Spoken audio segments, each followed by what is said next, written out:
السلام عليكم ورحمة الله وبركاته. الحمد لله والصلاة والسلام على رسول الله وعلى آله وأصحابه ومن والاه. সম্মানিত দিনী ভাই এবং বোনেরা, যারা আমাদের সামনে উপস্থিত হয়ে আজকের এই হালাকায় অংশ নিচ্ছেন এবং যারা অনলাইনের প্ল্যাটফর্মে থেকে এই আলোচনা শুনছেন এবং শুনতে থাকবেন আশা করছি ইনশাআল্লাহ, আপনাদের সবাইকে স্বাগত জানাচ্ছি আমাদের ইমাম বুখারী ট্রাস্ট ও কুল্লিয়াতুল কোরআনুল কারীম ও দিরাসাতুল ইসলামিয়া কর্তৃক আয়োজিত সাপ্তাহিক এই হালাকা আয়োজনে প্রতি শনিবার বিকেল 4:30টায় খুব গুরুত্বপূর্ণ ইসলামিক টপিকের উপর আমাদের এই আলোচনা অনুষ্ঠান হয়ে থাকে। আলোচনা শেষে কিছু প্রশ্ন উত্তরের পর্বও রয়েছে।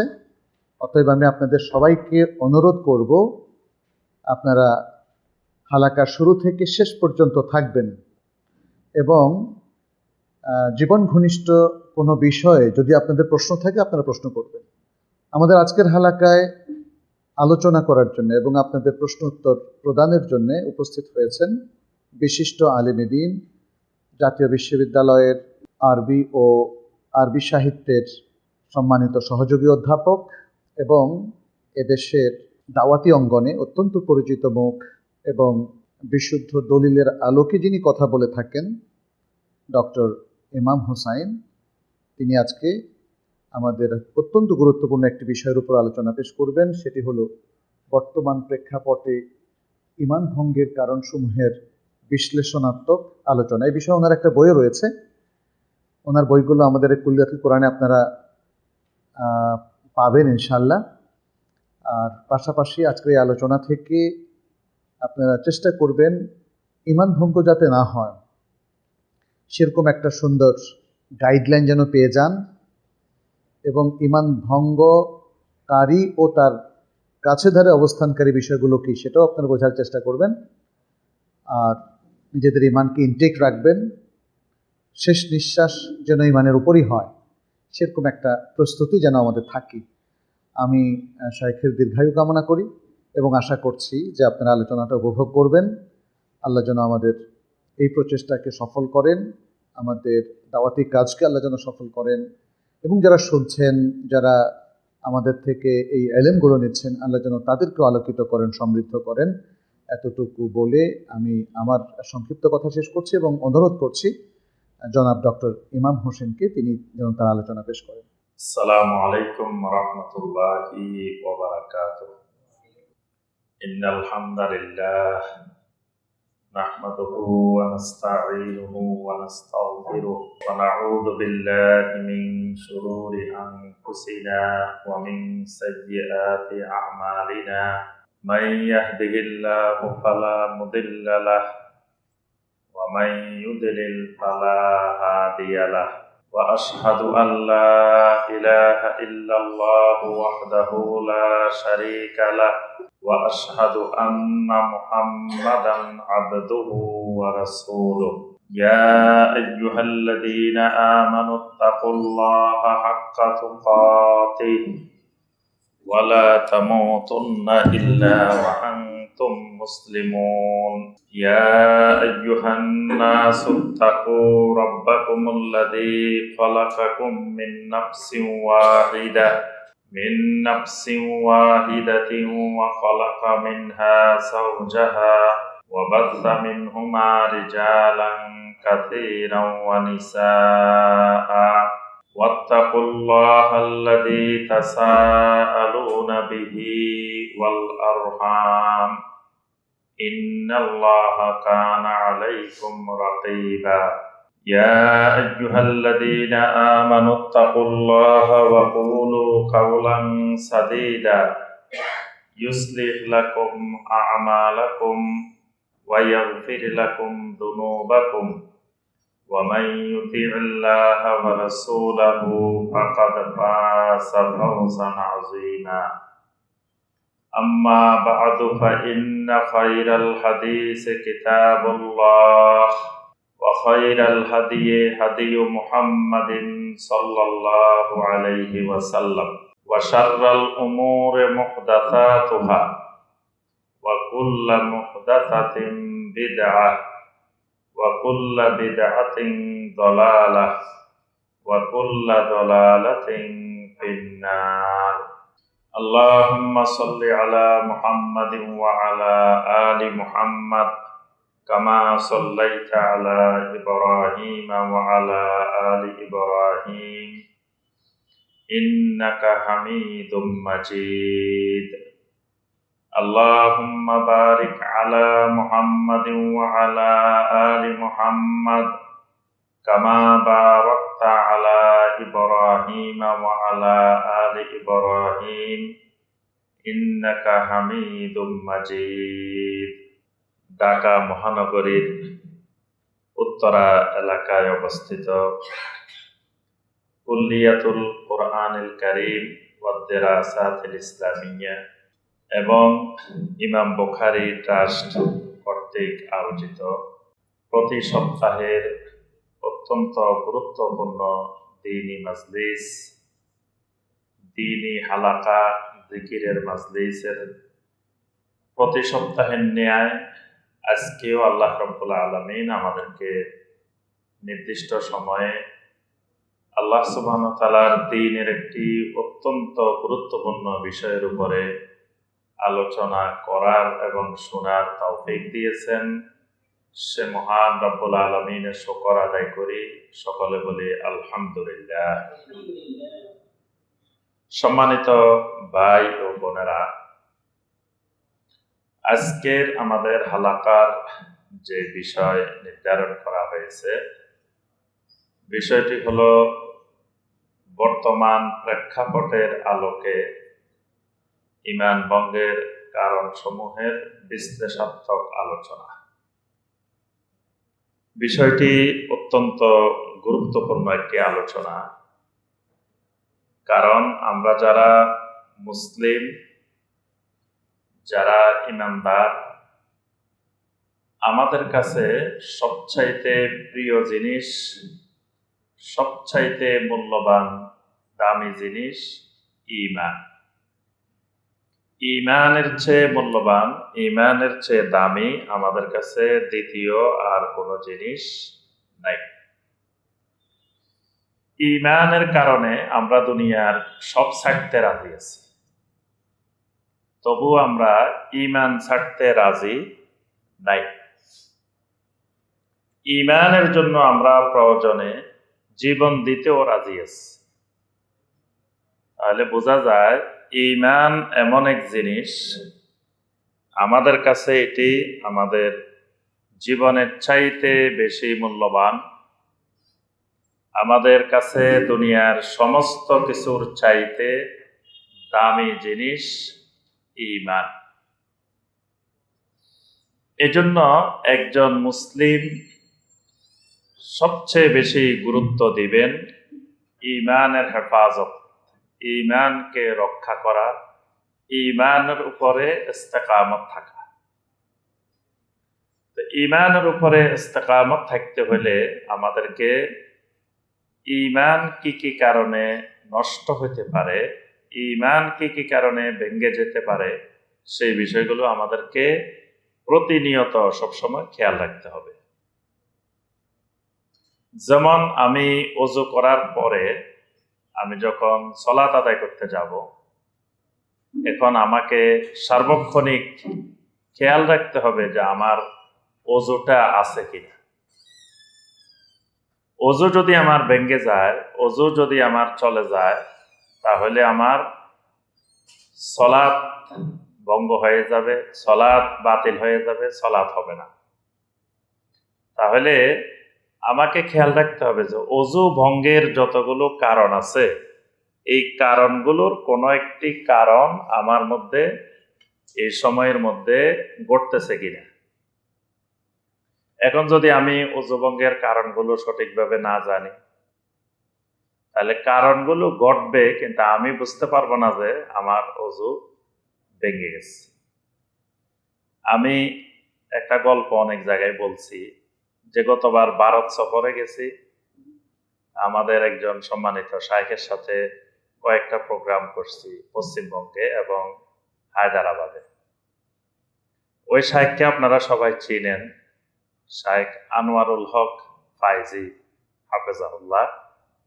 অনেক বড় আলেম, বড় মুবাল্লিগ, বড় দায়ী। তো তিনি একটা ঘটনা বললেন, সেটা পশ্চিমবঙ্গের ঘটনা, মুর্শিদাবাদের ঘটনা। তো বললেন যে ওই এলাকায় একজন মুরব্বী মসজিদে বলতেছেন যে আমি ইমাম সাহেবের কাছে বলতেছেন যে আমি শীতের দিন তো আসরের নামাজের ওযু করি, এশা পর্যন্ত আর ওযু করি না। মানে এক ওযু দিয়ে উনি আসরও আদায় করেন, মাগরিবও পড়েন, এশাও পড়েন। তো ইমাম সাহেব চিন্তা করতেছেন, মুরব্বী মানুষ এতক্ষণ ওযু রাখেন কিভাবে? মাঝখানে বাথরুমে যাওয়ার দরকার হইতে পারে, অনেক কিছু দরকার হইতে পারে। তো একটা ছাত্রকে বলতেছে, খেয়াল রাখিস তো মুরব্বী কি করে। এখন মুরব্বী দেখে মাগরিবের আগ দিয়ে বাথরুমে গেছে, মাগরিবের সালাতের আগ দিয়ে। এখন বাথরুম থেকে এসে ওযু করে নাই, ওযু না করে মাগরিবের সালাতে দাঁড়ায় গেছে। এখন ইমাম সাহেব জিজ্ঞাসা করে, এই মুরব্বী, আপনি না বাথরুমে গেছেন, ওযু করেন নাই যে? তো ওই মুরব্বী বলতেছেন যে আপনি কি আমাকে এত পাগল মনে করছেন? আমি বাথরুমে গেছি ঠিক কথা, কিন্তু আমি তো হাঁটুর উপরে কাপড় তুলি বাথরুমের কাজ করি নাই। আমি তো হাঁটুর নিচেই রাখছি, হাঁটুর উপরে তো আমার কাপড় উঠে নাই। হাঁটুর উপরে যেহেতু কাপড় উঠে নাই, তাহলে আমার ওযুও ভাঙ্গে নাই। বাথরুম করলে ওযু ভাঙ্গে, এটা মুরব্বী জানা নেই। মুরব্বী জানছে যে হাঁটুর উপরে কাপড় উঠলে ওযু ভেঙে যায়। তাহলে দেখেন এই মুরব্বী আবার কতদিন এইভাবে সালাত আদায় করছে। ওযু ভাঙ্গি গেছে, কিন্তু জানা না যে তার ওযু ভেঙে গেছে, কারণ ওযু ভঙ্গের কারণগুলো তার সঠিকভাবে জানা নেই। তো একজন মুসলিম যদি ঈমান ভঙ্গের কারণগুলো না জানেন, তাহলে তার ঈমান ভেঙে যাবে, কিন্তু তিনি মনে করবে যে তার ঈমান ঠিক আছে। এজন্য আমাদের দেশে দেখবেন 5 ওয়াক্ত সালাত কায়েম করে না, কিন্তু তারপরেও জোর গলায় বলে যে আমার নামাজ পড়ি না, কি হয়েছে, আমার ঈমান তো ঠিক আছে। কারণ হলো এই আল্লাহর বান্দা, এই আল্লাহর বান্দি ঈমান কিভাবে ভেঙে যায় এই সম্পর্কে তার কোনো জ্ঞান নাই। এজন্য হুযায়ফা ইবনুল ইয়ামান রাদিয়াল্লাহু তাআলা আনহু বলেন যে সাহাবায়ে কেরাম সবাই এসে এসে নবী সাল্লাল্লাহু আলাইহি ওয়াসাল্লামকে কল্যাণ সম্পর্কে, ভালো জিনিস সম্পর্কে জিজ্ঞাসা করতেন। তিনি বলেন, আমি দেখতে পেলাম যে কানান নাসু ইয়াসআলুনা রাসূলুল্লাহি সাল্লাল্লাহু আলাইহি ওয়াসাল্লাম আনিল খায়র। মানুষেরা এসে নবী সাল্লাল্লাহু আলাইহি ওয়াসাল্লামকে কল্যাণ সম্পর্কে, ভালো জিনিস সম্পর্কে জিজ্ঞাসা করে। ওয়া কুনতু আসআলুহু আনিশ শাররি। কিন্তু আমি নবী সাল্লাল্লাহু আলাইহি ওয়াসাল্লামকে কল্যাণের জিনিস প্রশ্ন না করে অকল্যাণ সম্পর্কে প্রশ্ন করতাম।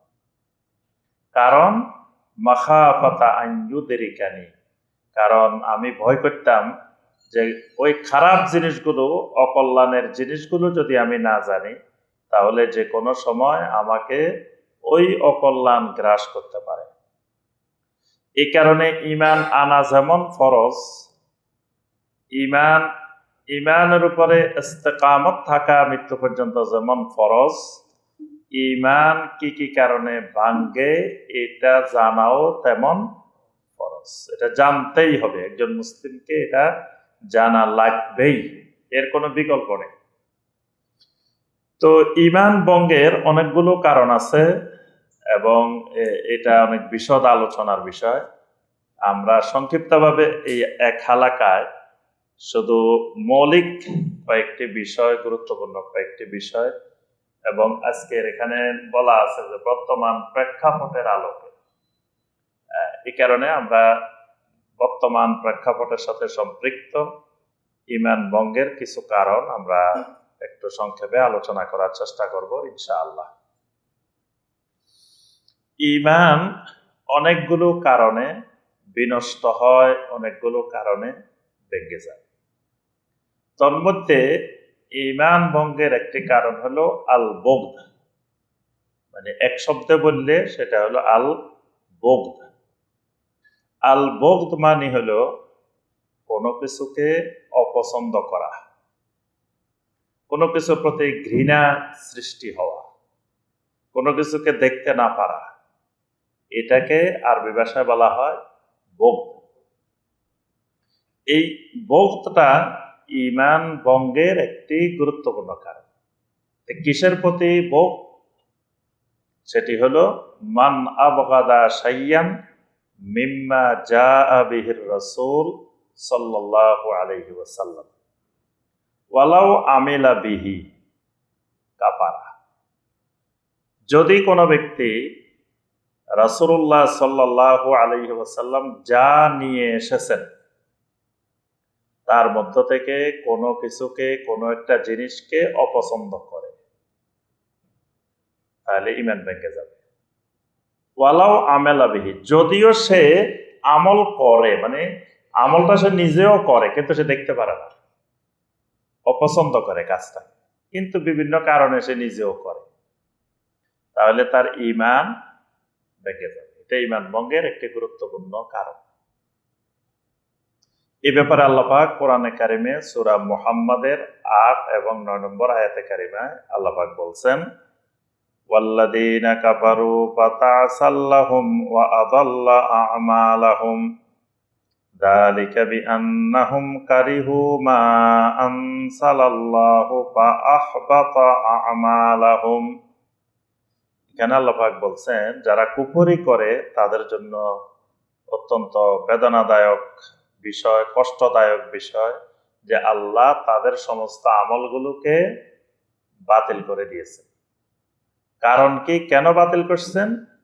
তারা আল্লাহ পাক যা নাজিল করেছেন সেটাকে অপছন্দ করেছে। যালিকা বিআন্নাহুম কারিহু, এই কারাহাত, এই কারিহুটা তাদের ঈমান ভঙ্গের, কুফরির কারণ। এটা কেমন, এবার আমরা দুই একটা দৃষ্টান্ত দিলে আমরা বুঝতে পারব। রাসূলুল্লাহ সাল্লাল্লাহু আলাইহি ওয়াসাল্লাম যা নিয়ে এসেছেন বলতে কি বুঝায়? রাসূলুল্লাহ সাল্লাল্লাহু আলাইহি ওয়াসাল্লাম কি নিয়ে আসছেন? রাসূলুল্লাহ সাল্লাল্লাহু আলাইহি ওয়াসাল্লাম কোরআনে কারিমও নিয়ে এসেছেন, এবং যেই হাদিসগুলো নবী সাল্লাল্লাহু আলাইহি ওয়াসাল্লাম বর্ণনা করছেন এইগুলো নিয়ে এসেছেন।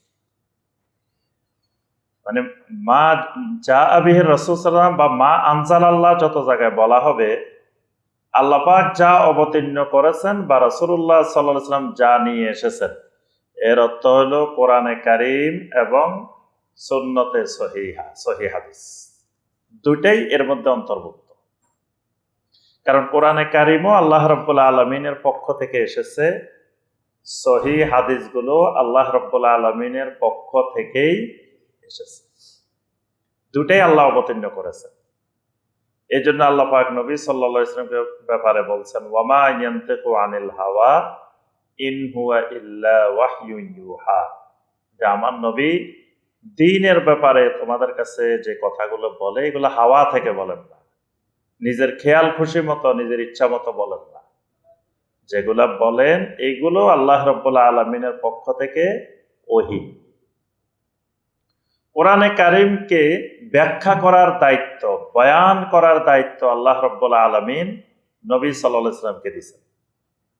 মানে কোরআন হলো মুজমাল আর সুন্নাহ হলো মুবায়্যিনা। আর সুন্নাহ মুবায়্যিনাতুল লিল কোরআন, সুন্নাহ হলো কোরআনে কারিমের ব্যাখ্যা, বয়ান। এজন্য আল্লাহ রাব্বুল আলামিন সূরা আন-নাহলের ৪৪ নম্বর আয়াতে কারিমে আল্লাহ পাক বলছেন, ওয়া আনসালনা ইলাইকা যিকরা লিতুবায়্যিনা লিন-নাসি মা নুযিলা ইলাইহিম ওয়া আনসালনা ইলাইকা যিকরা, আমি আপনার উপরে এই জিকির অবতীর্ণ করছি। জিকিরটাকে লিতুবায়্যিনা লাহুম, লিতুবায়্যিনা লিন-নাস, আপনি মানুষদেরকে কি করবেন? এই যে আপনার কাছে কোরআনটা অবতীর্ণ করলাম, জিকিরটা অবতীর্ণ করলাম, আপনি মানুষকে বয়ান করে দিবেন, ব্যাখ্যা করে দিবেন, মা নুযিলা ইলাইহিম, তাদের জন্য যা নাজিল করা হয়েছে। যেমন আল্লাহ পাক বলছেন, ওয়া আকিমুস সালাহ, সালাত কায়েম করো। এখন সালাত কেমনে কায়েম করবেন? রুকু কিভাবে করবেন, সাজদা কিভাবে করবেন, দাঁড়াবেন কিভাবে, কোন সময় দৃষ্টিটা কোন দিকে থাকবে, ওযু কেমনে করবেন, সালাম কেমনে ফিরাবেন, সালাতের সাথে কতগুলো হুকুম আহকাম। তো এগুলো তো আল্লাহ রাব্বুল আলামিন এখানে বিস্তারিত বলেন। তো এটার বয়ান করবেন কে? রাসূলুল্লাহ সাল্লাল্লাহু আলাইহি ওয়াসাল্লাম। আল্লাহর পক্ষ থেকে দায়িত্ব দেওয়া হয়েছে।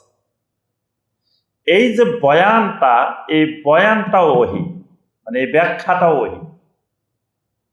এবং কোরআনে কারিমকে হেফাজতের দায়িত্ব যেমন আল্লাহ রাব্বুল আলামিন নিয়েছেন, এই বয়ানটাকে হেফাজতের দায়িত্ব আল্লাহ নিয়েছেন। এই জন্য সূরা আল কিয়ামার মধ্যে আল্লাহ পাক বলছেন, লা তুহাররিক বিহি লিসানাকা লিতা'জালা বিহি ইন্না আলাইনা জামআহু ওয়া কুরআনা ফাইযা ক্বারানাহু ফাত্তাবি' কুরআনা সুম্মা ইন্না আলাইনা বায়ানা সুম্মা ইন্না আলাইনা বায়ানা। ওই বায়ানকে, কোরআনের বায়ানটাকে সংরক্ষণ করা, এটাও আমি আল্লাহর উপর দায়িত্ব। এই কারণে দেখেন ইহুদিরা, শিয়ারা, মুনাফিকেরা অনেক গোষ্ঠী মিলে অসংখ্য হাদিসকে জাল বানাইছে, জাল হাদিস বানাইছে। কিন্তু আল্লাহ রাব্বুল আলামিন এমন এমন ওলামায়ে কেরাম তৈরি করে দিচ্ছেন যাদের মাধ্যমে জাল হাদিস ধরে ফেলছে, চিহ্নিত করে ফেলছে। তাহলে এই হাদিসগুলোকে যদি আল্লাহ রাব্বুল আলামিন হেফাজত না করতেন, তাহলে আমরা সহি হাদিস খুঁজে পেতাম, জাল হয়ে সহিগুলা বিলুপ্ত হয়ে যেত। কিন্তু আলহামদুলিল্লাহ এই 1400 বছর অতিবাহিত হয়েছে, আমাদের সামনে এখনো সহি হাদিসগুলো বিদ্যমান। এবং কেউ এখন জাল হাদিস বানালে আমরা ধরে ফেলতে পারবো যে এটা জাল, এটা মিথ্যা। তাহলে নবী সাল্লাল্লাহু আলাইহি ওয়াসাল্লামের সহি হাদিসগুলোকেও আল্লাহ রাব্বুল আলামিন হেফাজত করছেন। এবং কোরআনে কারিমের সঠিক তাফসিরকেও আল্লাহ রাব্বুল আলামিন হেফাজত করছেন। কোন আয়াতের কি ব্যাখ্যা হবে এটাও তাফসির আকারে আমাদের সামনে লেখা আছে। তাফসিরে তবারি আছে, তাফসিরে কুরতুবী আছে, তাফসিরে ইবনে কাসির আছে। যে তাফসিরগুলো আছে, এই তাফসিরগুলোর মাধ্যমে আমরা ধরে ফেলতে পারি যে কোনটা সঠিক তাফসির, কোনটা ভুল তাফসির। তাহলে আল্লাহ পাক কোরআনে কারিমকে যেমন হেফাজতের দায়িত্ব নিয়েছেন, কোরআনে কারিমের ব্যাখ্যাকেও হেফাজতের দায়িত্ব নিয়েছেন। তাহলে রাসূল সাল্লাল্লাহু আলাইহি ওয়াসাল্লাম যা নিয়ে আসছেন মানে কোরআনে কারিম এবং নবী সাল্লাল্লাহু আলাইহি ওয়াসাল্লামের সহি হাদিস। এই কোরআনে কারিমে যা আছে, নবী সাল্লাল্লাহু আলাইহি ওয়াসাল্লামের সহি হাদিসে যা আছে, এর মধ্যে কোনো একটা জিনিসকে অপছন্দ করলে ঈমান ভেঙে যাবে। এখন ধরেন আমরা কয়েকটা উদাহরণ দিই। কোরআনে কারিমের মধ্যে আছে ওয়াস-সারিকু ওয়াস-সারিকাতু ফাকতাউ আইদিয়াহুমা জাযাআম বিমা কাসাবা নাকালাম মিনাল্লাহ। চোর যদি পুরুষ হোক নারী হোক, চুরি করে, চুরি প্রমাণিত হয়, চুরির শাস্তি হবে ফাকতাউ আইদিয়াহুমা, তাদের হাত কেটে দাও। এখন এটা আল্লাহর বিধান, কোরআনে কারিমের বিধান। এখন আমি আপনি যদি কেউ বলি যে এটা তো কেমনে হয়, এটা আজকের এই সভ্য দুনিয়াতে, সভ্য জগতে কি হাত কাটা, এটা কেমন অমানবিক। বাস, অমানবিক মুখে বলা লাগবে না, খালি মনে মনে একটু অমানবিক মনে করলে ঈমান ভেঙে গেছে।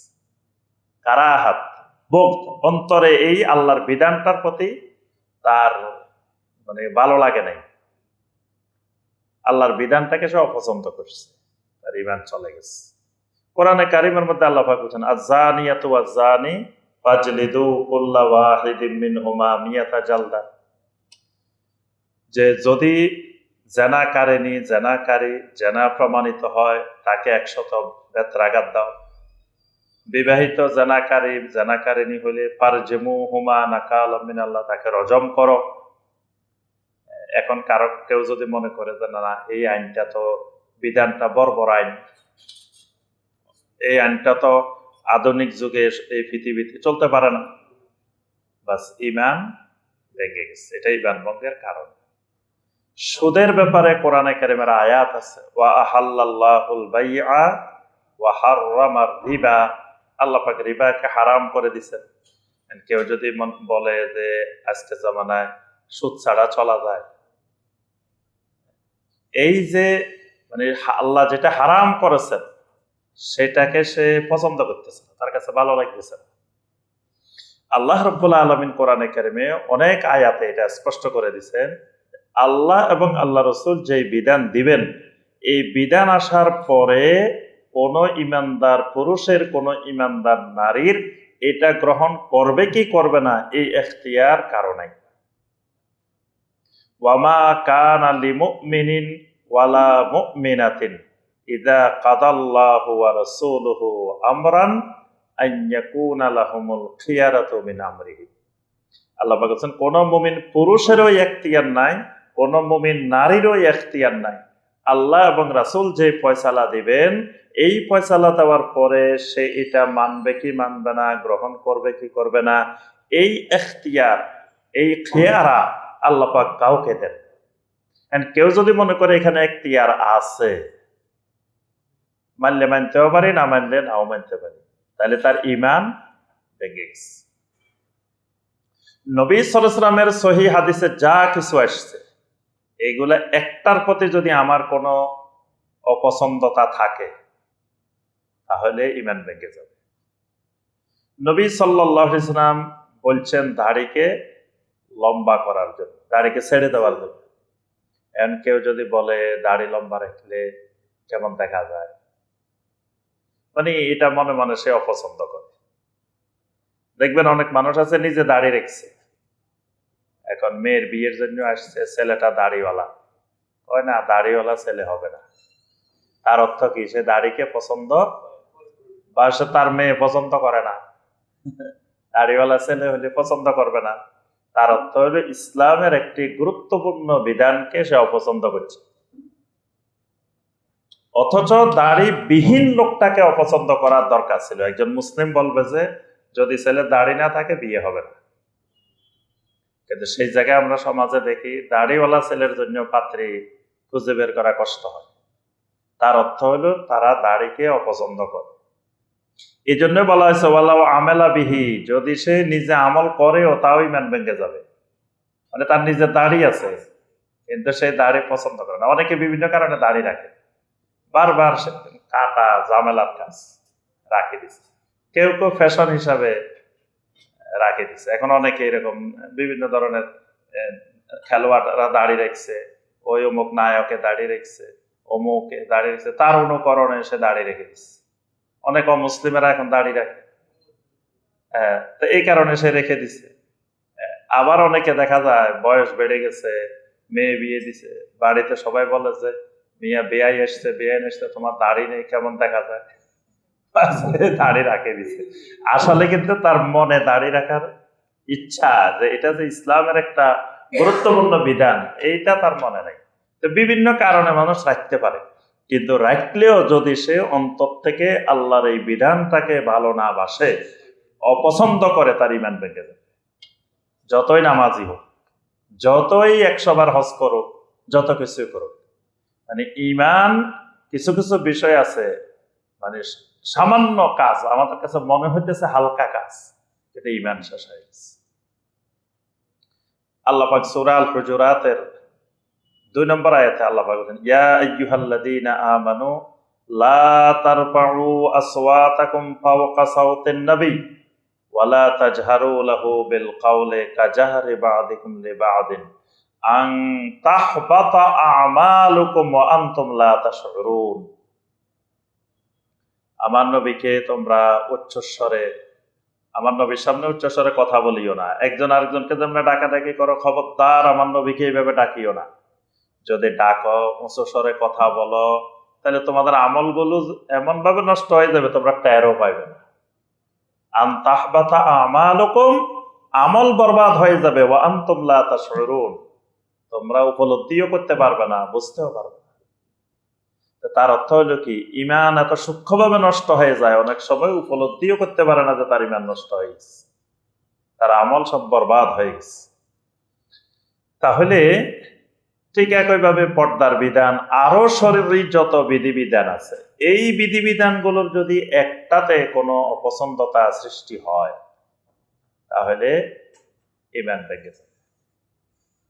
আচ্ছা, এখানে আরেকটা বিষয় বলি, সেটা হলো আপনার নবী সাল্লাল্লাহু আলাইহি ওয়াসাল্লামের সহিহ হাদিস দ্বারা প্রমাণিত এরকম বিষয়, কিন্তু অনেক বিষয় নিয়ে আবার আইম্মায়ে কেরামের মধ্যে ইখতিলাফ আছে। এরকম কিছু বিষয় নিয়ে সহিহ হাদিস আছে, কিন্তু আইম্মায়ে কেরামের মধ্যে বিষয়গুলো নিয়ে ইখতিলাফ আছে, যুগে যুগে ইখতিলাফ হয়ে আসছে। যেমন ধরেন রাফুল ইয়াদাইন করা সালাতের মধ্যে, এটার ব্যাপারে সহিহ হাদিস আছে না? অসংখ্য হাদিস আছে, অনেক হাদিস এটার ব্যাপারে। আচ্ছা, তারপরে আপনার হাত কোথায় বাঁধবে, তারপরে আমিন সশব্দে বলবে না নিঃশব্দে বলবে, তারপরে তাহিয়াতুল মসজিদের সালাত আদায় করার ব্যাপারে, এরকম এই বিষয়গুলো নিয়ে অসংখ্য সহিহ হাদিস আছে। এগুলো মিম্মা জাআ বিহির রাসূল সাল্লাল্লাহু আলাইহি ওয়াসাল্লামের অন্তর্ভুক্ত। এখন এগুলো হয়তো ইখতিলাফের কারণে, বিভিন্ন আইম্মায়ে কেরামের ইখতিলাফের কারণে কেউ করে না। না করা ঈমান ভঙ্গের কারণ না, না করাটা ঈমান ভঙ্গের কারণ না, কিন্তু আরেকজন করতেছেন সেটাকে অপছন্দ করা, সেটাকে নিয়ে ঠাট্টা বিদ্রুপ হাসি তামাশা করা, ওয়াজের মঞ্চে এগুলাকে নিয়ে হাসি তামাশা করা, যে বুকে হাত বাঁধে যারা, এরা লেডিস মার্কা নামাজ পড়ে, এরা আম্মাওয়ালা নামাজ পড়ে, তারপরে আপনার বারবার হাত মারে, কেউ অনেকে উপহাস করে ঠাট্টা করে রাফুল ইয়াদাইনকে বলে যে হাত মারে, তারপরে আপনার এই শাহাদাত আঙ্গুল নাড়াচাড়া করে। এইভাবে আমরা দেখলাম একবার কিছু মানে মানুষ ওয়াজের স্টেজে পায়ের সাথে পা লাগানো, এগুলো নিয়ে ঠাট্টা বিদ্রুপ করতেছে, এরকমও মাঝে মাঝে দেখা যায়। এই যেই বিষয়গুলো নবী সাল্লাল্লাহু আলাইহি ওয়াসাল্লামের সহিহ হাদিস দ্বারা প্রমাণিত, আল্লাহ রাসূলের হাদিসে আছে, কিন্তু হয়তো মাযহাবের ইখতিলাফের কারণে, আইম্মায়ে কেরামের ইখতিলাফের কারণে আমল করি না, এটার দ্বারা আমার ঈমান ভাঙ্গে নাই। কিন্তু যখন ওই বিষয়গুলো নিয়ে আমি ঠাট্টা বিদ্রুপ করতেছি এবং এই আমলগুলো যারা করে তাদেরকে আমি অপছন্দ করতেছি, আসলে তো তাকে অপছন্দ করতেছি না। ধরেন আপনি রাফুল ইয়াদাইন করেন, আপনাকে আমি দেখতে পারি না, তা আপনাকে কি জন্য দেখতে পারি না? রাফুল ইয়াদাইনের কারণে দেখতে পারি না। তা আপনি রাফুল ইয়াদাইন কি আপনার কোনো টাকার জন্য করেন? রাফুল ইয়াদাইন করলে মসজিদে আপনারা টাকা দেয়, কি কারণে করতেছেন? আল্লাহ রাসূলের হাদিসে আছে এই কারণে করতেছেন। তাহলে সে কিন্তু অপছন্দটা আপনাকে করে নাই, সে আল্লাহ রাসূলের হাদিসকে অপছন্দ, তার অপছন্দটা চলে গেছে নবী সাল্লাল্লাহু আলাইহি ওয়াসাল্লামের সহিহ হাদিসের উপরে। এটা কিন্তু ঈমান ভঙ্গের কারণ। এটা এই জন্য এই ব্যাপারে খুবই সতর্ক, খুবই সাবধান হতে হবে। যে আপনি মুফতি সাহেব হন, মুফতি সাহেব হলে আপনার ঈমান ভাঙবে না? তাহলে ঈমানকে সাধারণ মানুষের ভাঙব, মুফতি সাহেব হলে ভাঙবে না? মুফতি সাহেব হলে ভাঙব। আপনি যত বড় আলেম হন না কেন, আপনার ঈমান আরো সহজে ভাঙবে। আপনার এই অধিকার নাই, যারা ওই আমলগুলো করতেছেন সহিহ হাদিসের আলোকে, আপনি তাদেরকে নিয়ে ঠাট্টা বিদ্রুপ করা, তাদের ব্যাপারে কথা বলা, কারণ এগুলো তো তারা নিজের ইচ্ছা করতেছেন, এটাও ঈমান ভঙ্গের কারণ। আরেকটা জিনিস এখানে খেয়াল রাখবেন, সমাজে আবার কিছু মানুষ আছে যে এই আমলগুলো করলে কয়েরা ফিতনা সৃষ্টি করতেছে। ফিতনা কেন? তাহলে এই লোকটা যে হাদিসের আমল করতেছে, লোকটা আমল করতেছে হাদিসের আলোকে, তাহলে হাদিস সমাজে ফিতনা সৃষ্টি করে, এটাই তো প্রমাণ। যদি আপনি ফিতনা সৃষ্টি করেন সমাজে, তার অর্থ হলো কি আল্লাহ রাসূলের হাদিসটা এমন এক জিনিস, এটা সমাজের মধ্যে ফিতনা সৃষ্টি করে। তাহলে হাদিসকে যদি আপনি ফিতনা সৃষ্টিকারী মনে করেন, তাহলে আপনার ঈমান ভঙ্গ হইবে। আরেকটা জিনিস খেয়াল রাখবেন, সমাজে কেউ কেউ আছে এগুলাকে ছোট্ট কাজ মনে করে। মিয়া এরা দেখেন বড় বড় কাজ রাখি, খালি এই ছোটখাটো এগুলা নিয়ে ব্যস্ত আছে, মানে এদের কাছে এগুলা কোনো কাজেই না, মানে এগুলা কোনো আমলেই না। মিয়া এগুলা করলে কি না করলে কি, এগুলা নিয়ে তো কিছু করার দরকার আছে, বাড়াবাড়ি কি দরকার আছে? অথবা এগুলো না করলে অসুবিধা কি? এগুলো নিয়ে দরকার নাই। আমাদেরকে কাজ করতে হইব বড় আকারে, আমাদের ঐক্য লাগবে। আর এগুলা ঐক্য নষ্ট করতেছে। ঐক্য করতে হলে কি করতে হবে? আমাদেরকে এগুলা বাদ দিতে হইব। বাদ দিয়ে সবাই যেমনি করে সবার সাথে মিশতে হইব, মিশে আমাদের ঐক্যবদ্ধ হয়ে আল্লাহর দিন প্রতিষ্ঠা করে ফেলতে হইব। হ্যাঁ, আল্লাহর দিন কেমনে প্রতিষ্ঠা হবে? যেই দেশে এখনো কোটি কোটি মাজারের খাদেম আছে, যে মাজার রক্ষার জন্য এই দেশের কোটি কোটি মানুষ জীবন দেওয়ার জন্য তৈরি আছে, মানে শিরিকের আস্তানাগুলো রক্ষা করার জন্য, এবং যত রকমের শিরিক বেদাত আছে এগুলাকে রক্ষা করার জন্য এখনো কোটি কোটি মানুষ জীবন দেওয়ার জন্য তৈরি আছে। সেই দেশে আপনি ক্ষমতা যাই ইসলাম কায়েম করে ফেলবেন, দিন কায়েম করে ফেলবেন, এত সহজ? কারণ এই দেশের মানুষগুলা, জনগণ যতক্ষণ পর্যন্ত তাওহীদ না বুঝবে এতক্ষণ পর্যন্ত আপনি ক্ষমতায় গিয়ে দিন কায়েম করতে পারবেন না। দিন কায়েম করতে পারবেন কিরকম? দুই একটা ইসলামের কাজ করতে পারবেন। এর বাহিরে মহিলারাও যেমনি আছে এমনি ইচ্ছা মতো চলাফেরা করবে, সুদও চলবো, মানে এটার নাম দিবেন হইলো মডার্ন ইসলাম, এটা নতুন ইসলাম, আধুনিক ইসলাম, যে যার মনে যেমনি চাই তেমনি চলবো। আমরা ব্যক্তি স্বাধীনতায় বিশ্বাসী। হ্যাঁ, তো এই ইসলাম আল্লাহ এবং আল্লাহ রসুল আমাদেরকে দেন নাই। তাই আমি যে কথাটা বলছিলাম যে আল্লাহ রসুল সাল্লাল্লাহু আলাইহি সাল্লামের সহিহ হাদিসের আলোকে যা পাওয়া যাবে এগুলাকে ছোট কাজ মনে করা, এটাই ইমানের উপরে আমার আঘাত আসবে। ইসলামের কোনো কাজে ছোট নাই। আমরা না এটাকে পরবর্তীতে কোনোটা ফরজ, কোনোটা ওয়াজিব, কোনোটা সুন্নত ভাগ করছি। সাহাবায়ে কেরামের যুগে ফরজ, ওয়াজিব, সুন্নত ভাগ ছিল না। এগুলো সাহাবায়ে কেরাম নবী সাল্লাল্লাহু আলাইহি সাল্লামের হাদিসে আছে, বাস এটা করা লাগবে, এটা কি ফরজ না ওয়াজিব না সুন্নত এসব চিন্তা করে আমল করেন না। তা এখন আপনি যদি এখন মনে করেন না এগুলো ছোটখাটো কাজ, আপনার দৃষ্টিতে সবই ছোটখাটো কাজ। ওই দিন এক ভাই আমাকে বলতেছেন যে উনি একজনের জিজ্ঞেস করলেন যে ভাই বলেন তো আল্লাহ কোথায়? আল্লাহ সব জায়গায়, সর্বত্র বিরাজমান। তো আপনার তো অনেক কিছু শিখা লাগবে, এখানে তো আপনি প্রাইমারি লেভেলেও আপনি আকীদা শিখতে পারেন নাই।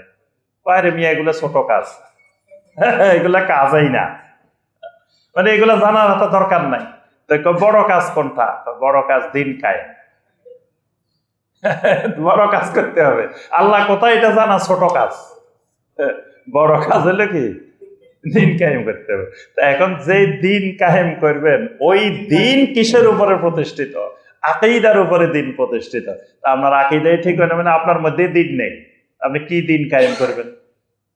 এজন্য ঈমান ভঙ্গের এটাও কারণ যে ইসলামের বিষয়গুলোকে তুচ্ছ মনে করা, ছোট মনে করা, যে সব ছোট কাজ, খালি এটাই একমাত্র বড় কাজ। এটার জন্য আপনি অন্যান্য ইবাদত ছাড়ে দিবেন। অনেকে রমজান মাসে তারাবি পড়ে না। আমি জিজ্ঞেস করলাম ভাই তারাবি পড়েন না কেন? তারাবি পড়া এটা সুন্নত নফল কাজ, এর থেকে আমার ফরজ কাজ পড়ে রয়েছে, এই জন্য এটা পড়ি না। মানে এর ফরজ কাজ করতে যায় আর সুন্নত কাজ সব বাদ। এই ইসলামকে এরকম মনে করার সুযোগ। আচ্ছা, আমরা এই পয়েন্টে মোটামুটি বুঝতে পারছি যে কারাহাত বোধ এটা যদি থাকে ঈমান ভেঙে যাবে। যে ইসলামের যে কোনো বিধান, সেটা ফরজ হোক, ওয়াজিব হোক, সুন্নত হোক, একটা মুস্তাহাবও যদি কোরআন সুন্নাহ দ্বারা প্রমাণিত হয় সেটার প্রতিও আমার কোনো ধরনের ঘৃণা, অপছন্দতা থাকা যাবে না। এখানে আরেকটা জিনিস খেয়াল রাখতে হবে, যদি আমার ইমামের মতের চাইতে কোরআন সুন্নাহর মত বিশুদ্ধ হয়, তারপরেও যদি আমি কোরআন সুন্নাহর দিক বাদ দিয়ে ইমামের মতকে আমি শ্রেষ্ঠ মনে করি, উত্তম মনে করি, এটাও আমার ইমানের উপরে বিঘ্নতা সৃষ্টি করবে। কারণ আমার কাছে তখন কোরআন হাদিসের চাইতে আল্লাহর বিধানের চাইতে ব্যক্তি বড় হয়ে গেছে। আর কোন ব্যক্তিকে আল্লাহ পৃথিবীতে রাসূল সাল্লাল্লাহু আলাইহি ওয়াসাল্লামের পরে এরকম দেন নাই যে এই ব্যক্তি যা বলবে তার শতভাগ মেনে নিতে হবে, এরকম কোন ব্যক্তি নবী সাল্লাল্লাহু আলাইহি ওয়াসাল্লামের পরে আর জমিনে নাই।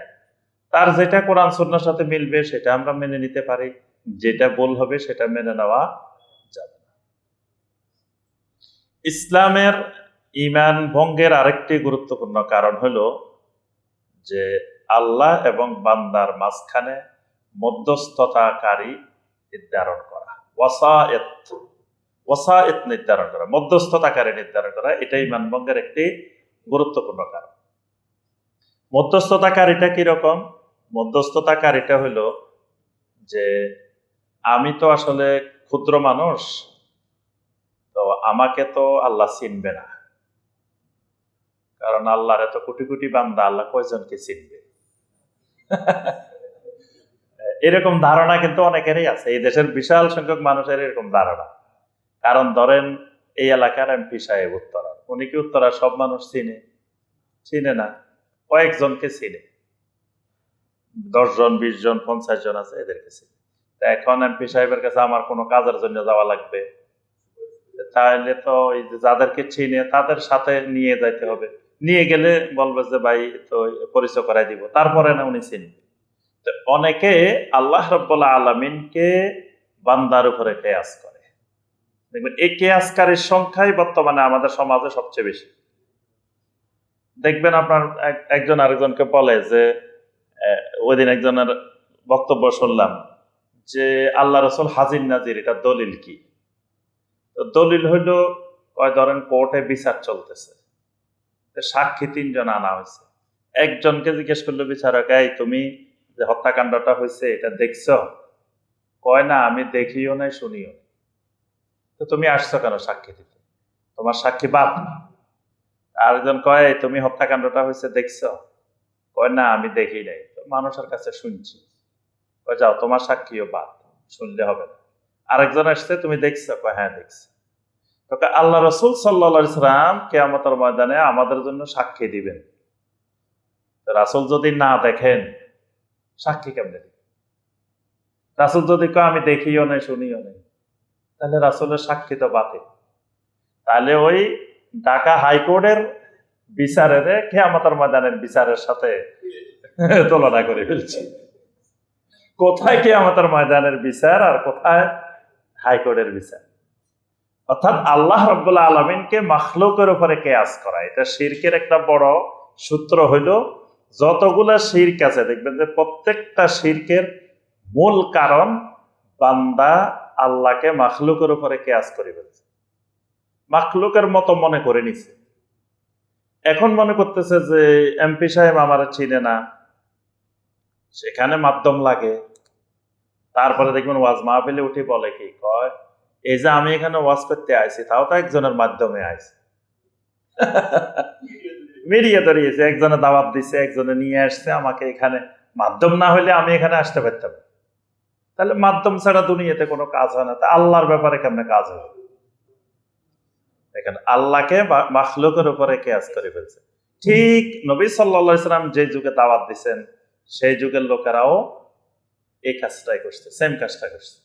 তাদেরকে নবী সাল্লাল্লাহু আলাইহি ওয়াসাল্লাম যখন বললেন যে তোমরা 360 মাবুদ বাদ দিয়ে একমাত্র আল্লাহ রাব্বুল আলামিনকে মাবুদ বানাও, তখন তারা প্রথম তারা নবী সাল্লাল্লাহু আলাইহি ওয়াসাল্লামের কাছে যে আপত্তিটা জানাইছে সেটা হলো, আজআলাল আলিহাতা ইলাহা ওয়াহিদা ইন্না হাযা লাশাইউন উজাব, সূরা সোয়াদের 5 নম্বর আয়াত।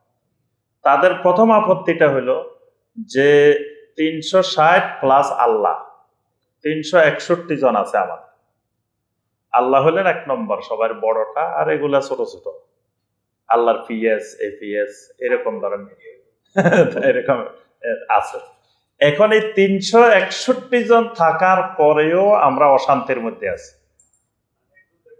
এখন আল্লাহ রাসূল আসি বলতেছেন যে 360টাই বাদ দিয়ে দাও, একজন ধরো। তো একজন হলে তো এবার আমাদের অশান্তির কুল কিনারা থাকবে না, কারণ 360 জনের কাজ যখন একজনের উপরে চলে যাব, তাহলে আল্লাহ এত দিক কেমনে সামলাবে? নাউজুবিল্লাহ। তাদের মাথায় কিন্তু এটা ধরতেছে না। এটা না ধরার কারণ কি? কারণ হলো তারা আল্লাহকে মাখলুকের উপরে কিয়াস করতেছে। যে আমরা যদি ডিসি আছে দেশের 64 জেলায় 64 জন, বললাম যে ডিসি সব কাজ করবো প্রধানমন্ত্রী, এখন 66 ডিসির কাজ যদি একজনের কাঁধে তুলে দেওয়া হয় তাহলে কয়টা সামলায়? তো এরা মনে করতেছে 360 জনের কাজ আমরা ভাগ ভাগ করে দিছি। এক দেবতা আছে সন্তান হয় না, এর কাছে গেলে সন্তান হয়। আরেকজন আছে রিজিকে কষ্ট করতেছে, এর কাছে গেলে এটা সমাধান করে। আরেকজন আছে কারো বিপদে পড়ছে, এটা এর কাছে গেলে সমাধান হয়। একজন এক কাজ করে, ডিপার্টমেন্ট আলাদা আলাদা। সব ডিপার্টমেন্ট যদি আল্লাহর কাছে চলে যায় এক জায়গায়, আল্লাহ কি করবে? নাউজুবিল্লাহ। এটা হলো এদের প্রথম আপত্তি। দ্বিতীয় আপত্তি ছিল তাদের যে তাহলে কি আমাদের বাপ দাদারা কি ভুল করে গেছে? এটা হলো আরবের কাফেরদের 2 নম্বর কথা, যে তাহলে কি আমাদের বাপ দাদারা ভুল করে গেছে? আমাদের বাপ দাদারা এই যে এগুলা করে গেছে। হ্যাঁ, ফেরাউনও ঠিক একই কথা বলছে। ফেরাউনকে মুসা আলাইহিস সালাম যখন দাওয়াত দিচ্ছেন, দাওয়াত শোনার পরে লাস্টে উঠে বলতেছে, ফেরাউন তো আমার একটা প্রশ্নের জবাব দাও খালি, তাইলে তোমার দাওয়াত মেনে নিতে আমার সুবিধা হবে। প্রশ্নটা কি? যে ফামা বালুল কুরুনিল উলা, আমাদের বাপ দাদারা যে পূর্বপুরুষেরা গেছে তাদের কি হবে? তারা তো তোমার এই দাওয়াত পায় নাই, তাইলে তারা জান্নাতে গেছে না জাহান্নামে গেছে এটা বলো। তা এখন ফেরাউন 2টা উদ্দেশ্যে এই কথা বলছে। একটা উদ্দেশ্য হলো মুসা আলাইহিস সালাম যদি বলে এরা সব জাহান্নামে গেছে, তাহলে পুরা জাতিকে খেপাই দিব, দেখো মুসা তোমাদের বাপ দাদা সবারই জাহান্নামে পৌঁছাই দিচ্ছে। আমি একদিন দেখলাম যে মুন্সিগঞ্জে কোন এক জায়গায় বাহাস হতেছে, তো বাহাসের মধ্যে সে ঠিক একই ফেরাউনি কায়দা, মানে ওখানে ঠিক আলোচনা চলতেছে, ভিডিওর মধ্যে দেখলাম। আলোচনার মধ্য দিয়ে এক মুফতি সাহেব উঠে বলতেছে, আলোচনা 2 পক্ষে বলছে বলার পরে মুফতি সাহেব উঠে, ওই এলাকার চেয়ারম্যান সাহেব আসছে, তো মুফতি সাহেব উঠে বলতেছে, চেয়ারম্যান সাহেব আমি খালি একটা কথা কমো, আর বেশি কথার দরকার নেই। এই যে আহলে হাদিসেরা এরা বলছে বুকের উপরে হাত বান্ধার ব্যাপারে, এটার ব্যাপারে, আচ্ছা বলেন তো দেখি আপনার আব্বা কি এইভাবে নামাজ পড়ছে না কোনভাবে নামাজ পড়ছে? আপনার আব্বা যদি ওইভাবে নামাজ পড়ে জান্নাতে যাইতে পারে, তাহলে এইভাবে নামাজ পড়ার দরকারটা কি? আমি কই ফেরাউনি কথা, সেম ফেরাউনি একেবারে মিলে গেছে। ফেরাউন 2টা উদ্দেশ্য, একটা হলো যদি বলে জাহান্নামে গেছে তাহলে সারা জাতিকে খেপাই দিবে, যে দেখো তোমাদের আব্বা আম্মা সবাই বাপ দাদা 14 গোষ্ঠীর মুসা জাহান্নামে পাঠাই দিচ্ছে। আবার যদি মুসা কয় না তারা জান্নাতে গেছে, তো কবে যে তারা যদি তোমার দাওয়াত না মানে জান্নাতে যাইতে পারে, তা আমরা মানার দরকারটা কি? আমরা তো জান্নাতে যাব। তখন মুসা আলাইহিস সালাম বলছেন যে তারা আল্লাহর জিম্মায় চলে গেছে, তাদের হিসাব আল্লাহর কাছে, কারণ তাদের কাছে দাওয়াত আসে নাই। কিন্তু তোমার হিসাব আর তাদের হিসাব একরকম হবে না, তোমার কাছে দাওয়াত আসছে, তাদের কাছে দাওয়াত আসে না। তো এই কারণে মানে ওই আরবের মুশরিকরা এটাও বলছে যে তাহলে আমাদের বাপ দাদারা কি ভুল করছে। এই কারণে তারা বলতো যে যে এই মাবুদগুলো আমাদেরকে আল্লাহর কাছে সুপারিশ করবে। তারপরে বলতো যে এই মাবুদগুলো যে আমাদেরকে আল্লাহর নৈকট্য প্রাপ্ত করে দিবে, নৈকট্য প্রাপ্ত করে দিবে। তাহলে এরকম কাউকে যদি মধ্যস্থতাকারী মনে করে যে আমাকে আল্লাহর নৈকট্য প্রাপ্ত করে দিবে, যে আমাকে সুপারিশ করে নিয়ে যাবে, যে আমাকে বিপদ আপদ হলে উদ্ধার করবে, যার কাছে গেলে আমি সমস্ত কিছুর আশা ভরসার কেন্দ্রস্থল হবে, এই জাতীয় চিন্তা চেতনা পোষণ করলে ইমান ভেঙে যায়। কিন্তু এই নীতিমালার ভিত্তিতে হিসাব করলে আপনি দেখবেন এই দেশের অধিকাংশ মুসলিম কিন্তু এই নীতিমালায় বিশ্বাসী। তারা সবাই মনে করে যে কিয়ামতের ময়দানে কেউ না কেউ তো আমাদের সুপারিশকারী লাগবে, মধ্যস্থতাকারী লাগবে। এই জন্য দেখবেন মানুষ মানে যে কোনো পীরের দরবারে লাখ লাখ মানুষ কেন হুমড়ি খায় পড়ে, কি উদ্দেশ্য, কি জন্য যায়? সব দিয়েও কেন? তার একটাই উদ্দেশ্য যে কিয়ামতের দিন এই পীর সাহেব আমাকে কি করবে? সুপারিশ করবে। তারপরে আমি বিপদ আপদে পড়লে পীর সাহেব আমাকে উদ্ধার করবে। বলে যে কবরে মনকার নকির আসার আগে পীর সাহেব যায় কবরে বসে থাকে। মনকার নকির আসার আগে পীর সাহেব হাজির কবরের মধ্যে। তারপরে মনকার নকির যদি প্রশ্ন করে বলবো আমি অমুক বাবার লোক, বাস অমুক বাবার লোক বললে মনকার নকির ভয়ে পালাই দেবে, ওরে আল্লাহ এরা তো অমুক বাবার লোক। এই কারণেই কিন্তু মানুষ ওখানে দৌড়াদৌড়ি করে। এই দৌড়াদৌড়ি করার পিছনে উদ্দেশ্য কিন্তু একটা। বাংলাদেশের এত মসজিদ দেখেন, 3 লক্ষের উপরে মসজিদ, কোন মসজিদে কোটি কোটি টাকা আসে না। কিশোরগঞ্জের পাগলা মসজিদে কোটি কোটি টাকা কেন? না, পাশে পাগলা আছে, পাগলার কবর। মানুষ বিশ্বাস করে এখানে এই টাকাটা নজরানাটা দিলে ওই পাগলা তার যেটা দরকার পাগলা দিয়ে দিব, মানে পাগলার এত পাওয়ার যে পাগলায় সব করে দিব। এই উদ্দেশ্যেই কিন্তু তারা এখানে কোটি কোটি টাকা দেয়। এবং সবাই অনেকেই বলছে যে যে উদ্দেশ্যে দেওয়ার আগেই শপথ। নাউজুবিল্লাহ। তাহলে এই মানুষগুলার, এই যত মানুষ এখানে টাকা দিছে, 1 টাকা দিক আর 10 টাকা দিক আর 1000, প্রত্যেকের ইমান ভেঙে গেছে।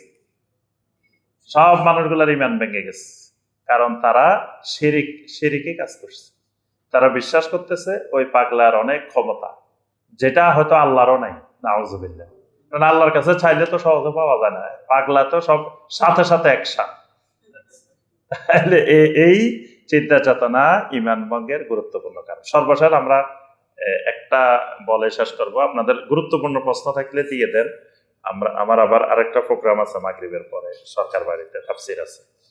তো আরেকটা যে পয়েন্টটা আমরা বলবো সেটা হলো, কেউ যদি মুশরিককে মুশরিক মনে না করে, কাফেরকে কাফের মনে না করে, কুফরি কোনো মতবাদকে কুফরি মনে না করে, কুফরি কোনো মতবাদকে বিশুদ্ধ মনে করে, ইমান ভেঙে যাবে। এটা ইমান ভঙ্গের কারণ। কাফেরকে কাফের মনে করতে হবে, মুশরিককে মুশরিক মনে করতে হবে, বেদাতিকে বেদাতি মনে করতে হবে। আর কুফরি যত মতবাদ আছে এই মতবাদকে বিশুদ্ধ মনে করা যাবে না, বললেই ইমান ভেঙে যাবে। আচ্ছা, এখন বলেন দেখি যে ধর্মনিরপেক্ষতাবাদ এটা একটা মতবাদ না? আচ্ছা, তো এটা কি ইসলাম সমর্থন করে? এটা কি মতবাদ? কুফরি মতবাদ। এটার আমরা বিস্তারিত ব্যাখ্যা গেলাম না, আমরা জানি সবাই এটা কি কুফরি মতবাদ। সমাজতন্ত্র, তারপরে আরো যত তন্ত্র, গণতন্ত্র, যে প্রচলিত গণতন্ত্র, এটা কি ইসলাম সমর্থন করে? তাহলে এগুলা এক একটা কি কুফরি মতবাদ। এখন আমি যদি কুফরি মতবাদ গুলোকে বিশুদ্ধ মনে করি, কুফরি এসব মতবাদকে যদি মনে করি কি এগুলা ঠিক আছে, এগুলা বিশুদ্ধ, যেখানে ঘোড়া আর গাদার দাম সমান, বরং ঘোড়ার চেয়ে গাদার দাম বেশি। এক পাল্লায় একদিকে গাধা আছে 51টা, আরেকদিকে ঘোড়া আছে 49টা, কোনটার দাম বেশি? দেখি আপনারা বলেন তো দেখি। ঘোড়া আছে একদিকে কয়টা? 49টা। গাধা আছে আরেকদিকে কয়টা? 51টা। দাম বেশি কোনটা? ওই গাধা 51টা মিলিয়ে তো ঘোড়া একটা দাম হবে না। কিন্তু এই গণতন্ত্রের সিস্টেম হইলো এখানে 51টা গাধার দাম বেশি, ওইদিকে 51, এদিকে 49, এই জন্য গাধা 51টার দাম বেশি। এই জন্য ইসলাম এই মতবাদকে সমর্থন করে না। কারণ একজন আলেমের মতামত, একজন ডক্টরেটের মতামত আর একজন নিরক্ষর মানুষের মতামত দুইটা একরকম। একজনকে 500 টাকা দিলে সে কিছুই বুঝে না, যায় সিল মারে। আরেকজনকে 5 কোটি টাকা দিলেও সিল মারবে না, সে বুঝে শুনে মারবে। তাহলে দুই মতামত সমান হইতে পারে না, ইসলাম এটা সমর্থন করে না। তাহলে এই যে বিষয়গুলো আছে, আরো অনেক বিষয় আছে এর মধ্যে, এইরকম কুফরি যত মতবাদ আছে, এই মতবাদকে যদি কেউ কুফরি মনে না করে, আল্লাহুম্মা আরিনাল হাক্কা হাক্কান ওয়ারযুকনা ইত্তিবাআহ ওয়া আরিনাল বাতিলা বাতিলান ওয়ারযুকনা ইজতিনাবাহ। আল্লাহ হককে হক হিসাবে চিনার এবং হকের ইত্তেবা করার আমাকে তৌফিক দেন, বাতিলকে বাতিল হিসাবে চিনা এবং বাতিল থেকে বেঁচে থাকার আমাকে তৌফিক দেন। তাহলে আপনি, এটা নবী সাল্লাল্লাহু আলাইহি ওয়াসাল্লামের শেখানো দোয়া, আপনি বাতিলকে বাতিল হিসাবে চিনতে হবে। বাতিলটাকে যদি বিশুদ্ধ মনে করে বসে থাকেন এবং বাতিল থেকে দূরে থাকার চেষ্টা না করেন, তাহলে তো আপনি এই বাতিলকে যদি বিশুদ্ধ মনে করেন, এটা কুফর, এটাই ইমান ভঙ্গের কারণ। ঠিক একইভাবে মুশরিকদের যত রকমের সংস্কৃতি আছে এগুলো কুফরি। ধরেন দুর্গাপূজা হবে, দুর্গাপূজা এটা তো অবশ্য কুফরি। এখন ঠিক আছে, একটা ধর্মীয় গোষ্ঠী, একটা সম্প্রদায় বা একটা ধর্মের লোকেরা এটা করবে, তারা তাদের মতো করবে, তারা তাদের মতো করুক, কিন্তু আমি উৎসাহী হয়ে সেখানে যাই অংশগ্রহণ করলাম, তার অর্থ হলো কি আমি ওই কুফরি সংস্কৃতিকে সমর্থন দিলাম, এটাকে মহব্বত করলাম, এটার সাথে একাত্মতা ঘোষণা করলাম, অনেক মুসলিম দলবল নিয়ে সেখানে যাই বসে থাকে, তাহলে ইমান ভেঙে গেছে। এটাও ইমান ভঙ্গের কারণ। রাষ্ট্রে যারা থাকবেন তারা তাদেরকে নিরাপত্তা দিবেন, যাদের নিরাপত্তা দেওয়ার দায়িত্ব তারা সেখানে যায় নিরাপত্তা দিবেন, যা যা রাষ্ট্রীয় দায়িত্ব। কিন্তু বাকি মানুষ, সাধারণ মানুষ উৎসাহী হয়ে সেখানে যাই অংশগ্রহণ করা, তাহলে বোঝা গেল আমি কাফেরকে কাফের মনে করি না, মুশরিককে মুশরিক মনে করি না, কুফরি ও শিরকি সংস্কৃতিকে আমি কুফরি শিরকি সংস্কৃতি মনে করি না। এটাই ইমান ভঙ্গের কারণ। তো আমি আর আলোচনা দীর্ঘায়িত করবো না। আল্লাহ পাক আমাদেরকে ইমান ভঙ্গের যতগুলো কারণ আছে ভালোভাবে জানার তৌফিক দান করুন। আমার দুইটা বইতে এই ব্যাপারে বিস্তারিত আলোচনা আছে। একটা ইসলাম ও ইমান ভঙ্গের কারণ, এটা বইয়ে আছে। আরেকটা এই বইটার মধ্যে আছে কুফর মুক্ত ইমান ও আমল গড়ি, এটার মধ্যে ইমান ভঙ্গের অনেকগুলা কারণ এটার মধ্যে দেওয়া আছে। তো এগুলো পড়াশোনা করলে ইনশাআল্লাহ আমরা বিস্তারিত জানতে পারবো। আল্লাহ পাক আমাদের সবাইকে ইমান ভঙ্গের সকল কারণ থেকে আল্লাহ পাক হেফাজত করুন। আল্লাহ পাক আমাদের সবাইকে বিশুদ্ধ ইমান নসিব করুন।